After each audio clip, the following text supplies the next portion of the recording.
In this video, we will talk about the sixth book in the Republic by Plato, which was written around 375 BC.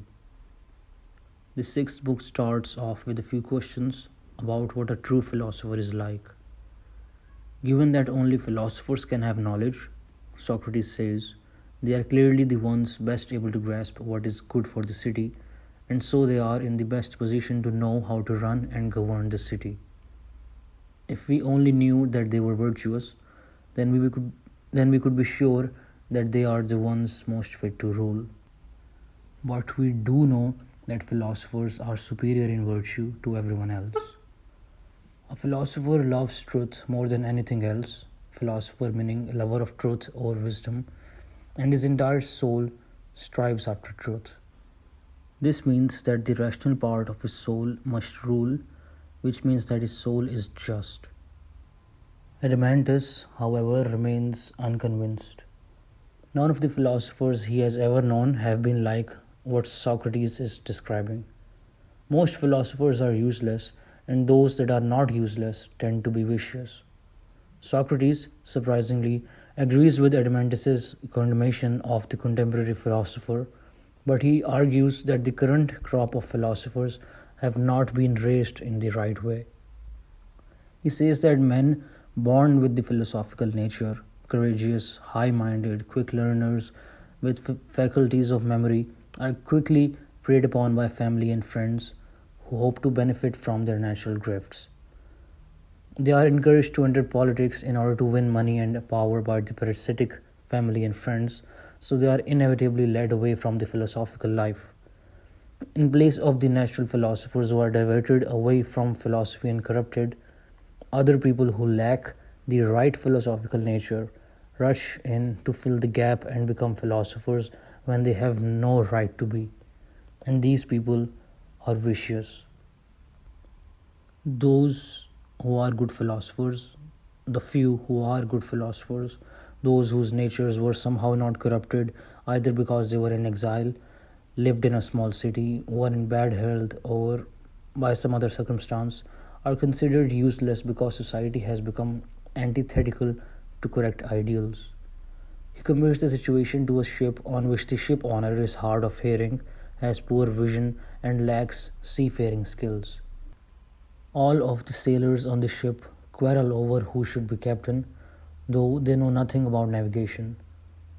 They make use of brute force and clever tricks to get the ship owner to choose them as captain.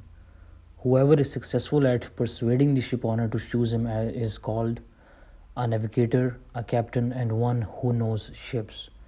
Anyone else is called useless. These sailors have no idea that there is a craft of navigation or any knowledge to master in order to steer ships. In this scenario, Socrates points out the true captain, the man who knows the craft of navigation, would be called a useless stargazer. This is analogous to the current situation in Athens. No one has any idea that there is real knowledge to be had, a craft to living. Instead, everyone tries to get ahead by clever, often unjust, tricks.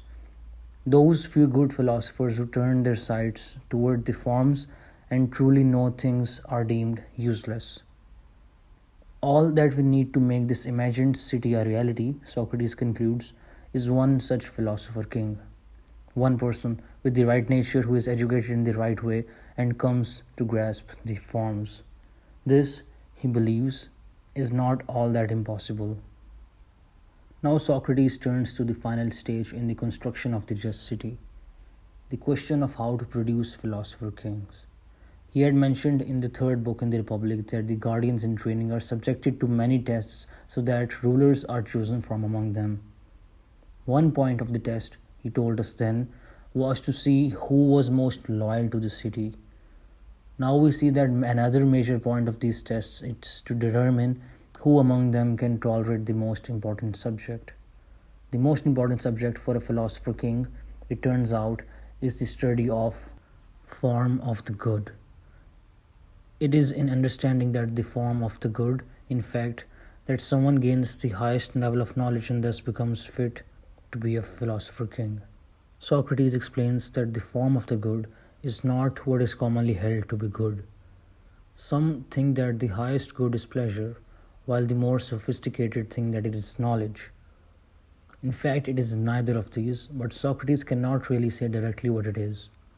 The best he can do is give an analogy to say what is the offspring of the good and most like it. This analogy is the first in a string of three famous and densely interrelated metaphors that will stretch into the next book: the sun, the lion, and the cave. In the course of developing these three metaphors, Socrates explains who the philosopher is while working out his metaphysics and epistemology. The sun, Socrates tells us, is to the visible realm what the good is to the intelligible realm, the realm of the forms, in three respects. First, while the sun is the source of light, and hence visibility in the visible realm, the good is the source of intelligibility. Second, the sun is responsible for giving us sight, because it is only by incorporation of sun-like stuff into it that the eye is enabled to see. Similarly, the good gives us the capability for knowledge. Finally, the sun is responsible for causing things to exist in the visible realm. The sun regulates the seasons, it allows flowers to bloom, and it makes animals give birth. The good, in turn, is responsible for the existence of forms, for the coming to be in the intelligible realm. The form of the good is beyond being. It is the cause of all existence. The form of the good is responsible for all knowledge, truth, and for the knowing mind. It is the cause of the existence of the forms in the intelligible realm and the source for all that is good and beautiful in the visible realm. It is not surprising, then, that it is the ultimate aim of knowledge. Yet not until we hear the next analogy do we understand just how important this form of the good is to knowledge. The analogy of the lion is meant to illustrate the ways of accessing the world, the four grades of knowledge and opinion available to us. Imagine, says Socrates, a line broken into four segments. The bottom two segments represent our access to the visible realm, while the top two represent our access to the intelligible. The lowest grade of cognitive activity is imagination. A person in the state of imagination considers images and reflections the most real things in the world. In the book 10 of the Republic, we will see that art belongs to this class as well. It is less clear what Plato meant by imagination, but he provides many interpretations.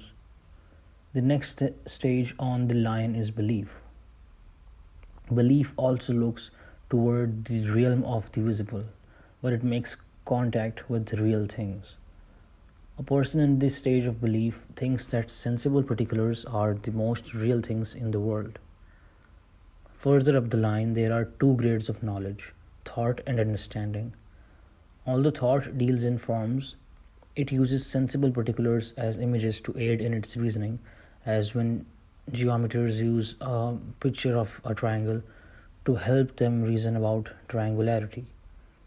Thought also relies on hypotheses or unproven assumptions.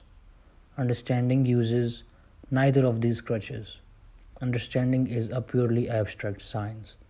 The reasoning involved deals exclusively with forms, working with an unhypothetical first principle, which is the form of the good. To reach understanding, an individual using the crutches necessary to thought works his way up with philosophical dialectic toward the form of the good.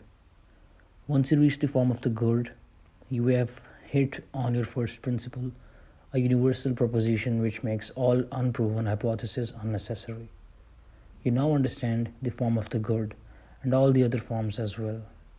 In a flash, you have reached the highest stage of knowledge.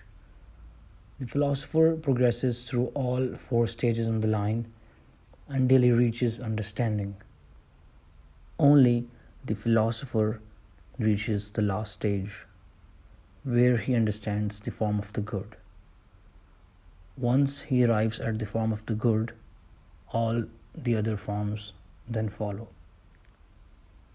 So this is it for the sixth book in the Republic by Plato. There are a total of 10 books, and this is the sixth video in the series. In the next video, we'll talk about the seventh book in the Republic by Plato.